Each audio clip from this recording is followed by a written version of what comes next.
You've already paid to get a customer on the list. The ads, the referrals, the calls, that money is spent. But if you're not actively working that list, you're leaving repeat business on the table and letting your competitors pick it up. Today, we're talking about the money that's already sitting in your database and how to turn past customers into calls this season. So, the questions we're going to be answering here on today's episode is, where does your client list live? Do you have a system? How do you re engage leads that went cold or ghosted you? How do you turn a one time service call into a repeat customer who calls you every season? And what's the easiest way to stay top of mind so past customers call you instead of Googling someone new? I'm Yamille. I'm the founder of System IQ. I specialize in helping local service businesses bring technology and automation into their existing operations so that calls get answered, estimates get followed up on, and revenue doesn't leak when you're not in the room. Thanks, Yamil. And I'm Crystal Gonzalez. I'm the founder of CGX Virtual Solutions, where we help business owners get their time and sanity back by setting up business owners with remote virtual office assistant teams. Real human support. So you can stop putting out fires and start building the kind of business that will earn you 5 stars every single time. So let's get started. Yamil, why don't you cover the first question? Where does your customer client list live? And do you have a system? Well, let's get right to the point. So where does it live? Do you have an actual CRM where any new leads go into automatically? Or do you have those old customers, past customers, I'm not going to call them old, in a file cabinet, in a folder somewhere, on a post-it note tack board somewhere? What about a spreadsheet? Or is it in someone's head? Or does it live in old invoices? Where is your customer list right now? What are you doing with it? Definitely a good question. There's a lot of business owners, and I think that they spread from one end of the alphabet to the other. We just don't know. I think it just really depends. I've seen business owners out there that definitely are working out of an old filing cabinet system. I do have filing cabinets behind me, but they're kind of outdated. I gotta say, I've kind of used them more as storage drawers now because we're moving more and more towards digital. So, I've thought many times, should I put these things up on like OfferUp or Facebook Marketplace because I'm just stacking stuff in the drawers. But I know there's a lot of business owners that still do have things in filing cabinets and not digitally. I've also seen business owners with Post-it notes. They're running around with Post-it notes. They lose the notes. I think they know themselves that it's a disorganized way of doing things, but sometimes that's all that they do, and they've done it for years, and that's how they keep things going. Another business I talked to that's going to be starting up with us really soon has been working off spreadsheets for a really long time. They're actually have a Shopify and sell on Amazon. And so Amazon kind of holds the list on the back end, but they're downloading those CSV files and they just have a spreadsheet. Not so good if you're ever wanting to sell your business per se. I think it's a lot better to have a system, but this is what they're operating out of, and they're definitely are ready to move towards our more traditional modern CRM system that we have. But I do say, Yamil, that I have seen everything. I've seen So it too. I've seen it too. But you know what though? Spreadsheets are not the worst thing in the world because that's a digital file as it mhm, is. And mhm. you can upload that and put it into a more robust CRM where you can contact those customers again via digital methods Mhm. as well as phone calls, what have you. But at least it's centralized, right? It's in one place so that you don't have to go, opening drawers, figuring out where something is, what have you. You just click a button and there it is. The whole history of that customer, what they've bought from you, what they Mhm. haven't bought from you, Yeah. how much money they spent. Yeah. That kind of information is good to know because, it's more expensive to attract a new customer than it is to sell to an existing customer. Yeah, you can definitely know like what their value is over time, how many times they've purchased from hmm you. Like there's a whole system that goes into it when you then go to sell your business, Sure. that having that data is extremely important. But I do agree with you. Having a spreadsheet is better than working off post-it notes or even having Yeah. just an old filing cabinet because I mean, let's say nobody can really access that filing cabinet except you if you're in the office. Hmm. So it's definitely Right. good to at Right. least have a spreadsheet. But if we move forward to our next question that we want to cover, because let's just say that we have the most of our clients who at least are working off spreadsheets or CRMs. Let's just hope that most of you are. The next question is, how can we re-engage the leads that have went cold or ghosted us? Yamil? Well, provided that you have sufficient information, you could do a number of things. If you have an email address, you can send emails, but better, the most immediate way to contact somebody is if you have their phone number. You can call them, you can text them if you have the ability to do so. You can even, if you have their physical address, you can send them a postcard. You can send them an offer. Really, anything. As long as you have the information in one place. And that's the most important reason to have some sort of database, even if it's all these little things that are not that useful right now. At least you got something to bring it in and create a real CRM that you can use. Because as Crystal said before, if you're ever in a position to either sell the business or hand it over to somebody else to run, God help somebody have something happens to you, that business is going to be worth more if you have an active database of potential customers. Mm-hmm. Because those people you could sell to potentially at some point something. But if you don't have anything, you can't sell anything to them.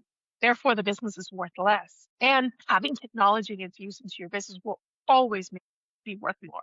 Always. Absolutely. It's future proofing it. Future Yeah. proofing it. Yeah, and one of the things too is that I think is really important that we learned early on is that not only is it important that you have all this information like their contact info and their email and who you talk to and maybe the last time you talked to them, but Hmm. also it's really important that you understand their pain points.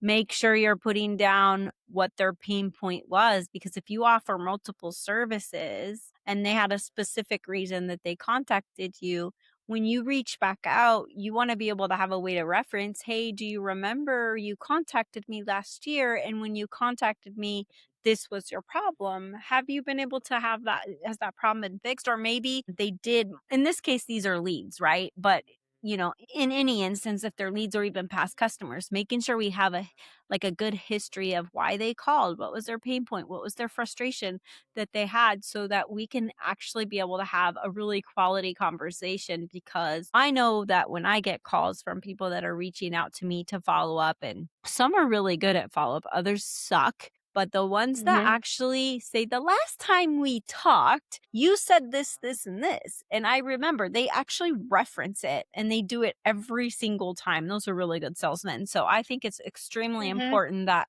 you're not going to have that on a post it note. You're not going to have that most likely even in a filing cabinet unless you're super detail oriented and you've pulled out the file and you've notated it. But if you even on your spreadsheet or your CRM, you're making a note of what their pain point was the last time you talked to them, this is going to be really good for leads that went cold. So you can ask them again, kind of like, are you still having this problem? Can we be of any service to you? Or the last time I reached out to you, I didn't hear back. It's that time of year again. Are Right. you still having the same problem? So those are really good Exactly. reasons. Exactly. And the one way to think about it, I think, is having all this information in front of you that you can reference as needed, whether it's to reach out to them, to contact them on a customer service check, whatever it is. Think of it this way. So if you were talking to a friend and you've talked to them about some topic before, and then the next time you talk to them, you're referencing that topic again, and your friend acts as if they've never heard it before. How do you feel? Mhm. Right? It just doesn't make for a good relationship because even though you may have been listening, maybe you just didn't jot it down.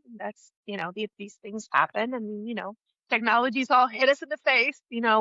We've got a lot of new things to deal with, but it makes for a better customer experience, but it also makes you look better as a business because it makes you appear that you care for your customers enough to listen to them, to their concerns, to their pains, to whatever it is you helped them with the last time you spoke, to reference that again because they're going to feel heard, they're going to feel cared for.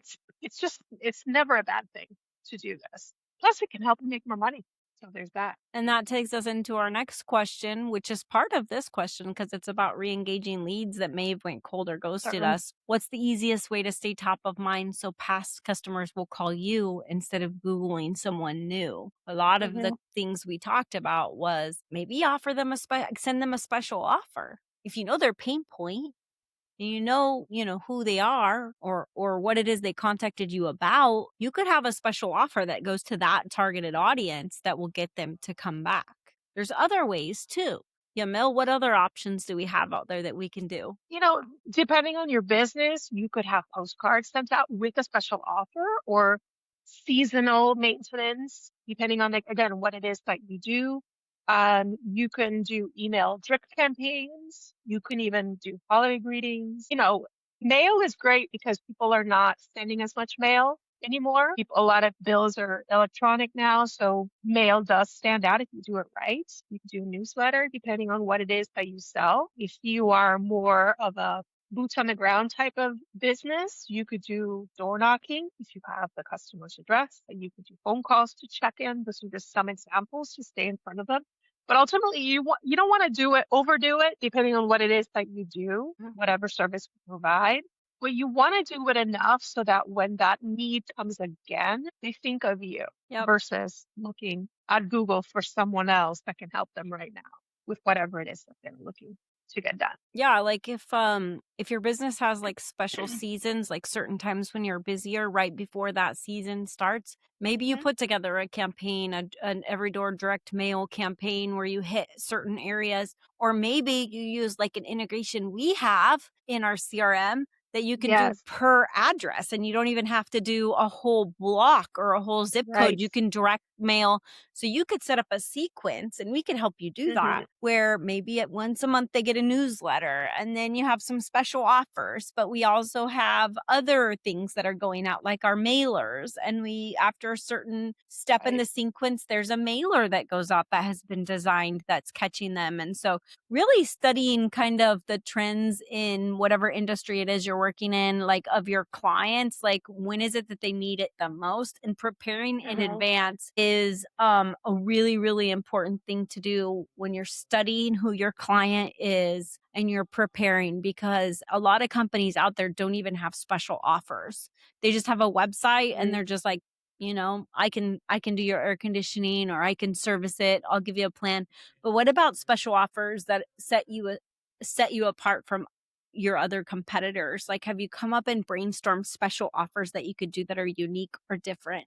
Doing that and making sure that they're getting out, you're hitting those touch points. Was it like 7 touch points, or I think it's about 7 or Yeah. 8 touch points that we want to hit within a 7, it's certain actually more town? than 7. Yeah. Before somebody will buy from you if they Yeah. haven't bought from you before. Yeah, That's just, definitely. that's just sales. That's just, sales Hmm. technique and being able to make your sales. Because if you are quitting in the process, and let me tell you, every business has to learn this. Like, if you Hmm. start your campaign to reach out to past customers and you stop before you've completed the whole sequence, you're throwing those marketing dollars in the garbage. Absolutely. So, Absolutely. I mean, just think about for the home services industry, as an example, you have Valpak. mhm. Those things go to every house, right? And if you, as a business, advertise only once, those things half the time they get tossed. This is why Valpak is saying that there's $100 bill in random packages, wrapped into random envelopes, because they know that they get tossed. So if you advertise only once, not regularly, like a lot of the businesses you see on Valpak, you're not going to get remembered. So you have to be consistent. Whatever it is that you're doing, it doesn't have to be Valpak. It could be emails, it could be, campaign of direct mail, for example. But I'm going to give you one example of something that my husband and I are dealing with right now. Spring is here, and our condo needs to be power washed. I was just looking at the front door. I'm like, ooh, we need to do this. The company that helped us last year, I don't even remember their name. Well, what if they reached out to us right now saying, hey, look, we're going to be in your neighborhood next week, 2 weeks, whatever. And if you could find a couple of neighbors that get together and do it all in one day, we'll give you this price. Guess what? I don't have to go searching for somebody else, because right now I truly, and I'm not just saying this, I don't remember the company that we used last year. Well, maybe they're watching. Isn't it? No, I'm just kidding. Maybe there was. I really truly don't remember. And they did that last time. I think a neighbor came to us and knocked on the door and said, "Hey, we're getting our house washed. You want to do it too?" Yeah. But the company didn't do that. The neighbor did. Yeah. But I mean, that's just an example. I mean, lawn mowing, things like that. It's like regular stuff that needs to be done on a Mhm. regular interval.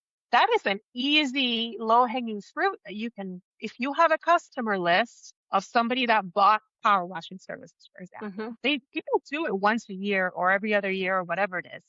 Usually it's springtime, so your house looks pretty for the summer. Well, why not reach out to them right now? Yeah. And maybe if it's raining today, maybe you can say, look, we have a nasty weather special.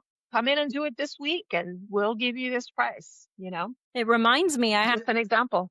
I had a neighbor kid come by and he offered to clean our garbage cans, and we set a Yeah. special deal with him, and give it to us a little cheaper, but he did such hard work when he came back. We paid him a lot more than he had actually said the service Yeah. cost. Yeah. But I'm like, man, the kid hasn't come back by yet. He doesn't know, but we were thinking, man, there's some other things because he did such a good job for Hmm. us that we could assign him in our yard that we'd like for him to do. Like we have a new dog. And so, we need cleanup in our Hmm. backyard with our little Yep. puppy. So, he doesn't know that, but I'm like, you know what? I remember driving by the house and seeing him out there cleaning garbage cans. And I was like, oh, this is where you live. So the other day I was like, I'm going to stop by and go see if he wants to come and get some more work from us. But I mean, these are just examples, But that but shouldn't be you doing that. It should be them, I right? know he's a Because little kid, right? He if, doesn't know. no, I I, want to I get teach it. him. Yeah. But look, but if you're doing that kind of work, and it's not something that I would Hmm. think of somebody washing my garbage cans, but isn't that nice? Because nobody likes a stinky garbage can in your garage or Exactly. next to your house. You don't think about it, but somebody comes and say, "Hey, I'll clean your garbage can." Yeah, sure, why not? It's funny too because my husband's a contractor. He's a general contractor, and he came back and he said, and this is why we gave him a big tip, by the way. He said, "Man, it took me so long to clean those garbage cans, and it really did. I had to let him know I was going to the It's a store dirty that day. I job. drove by. He said there was a brick in the bottom of the garbage can that I had to unbreak, and I was like, oh." Yeah, my husband probably threw it in there with some cement or something.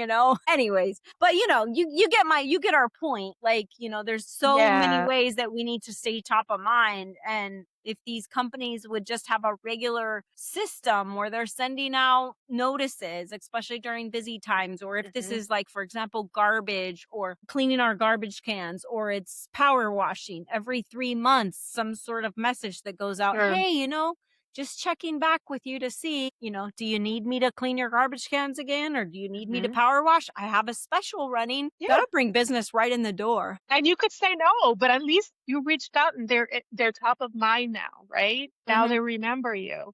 And the next time you reach out, they might say yes. And ultimately those kinds of reach outs don't cost a lot of money, but they Hmm. put you in front of the customer so that when maybe a neighbor says, "Hey, do you know somebody who can do this, that, and the other?" You're like, "Oh yeah, actually, somebody just texted me the other day or emailed me or sent me a postcard.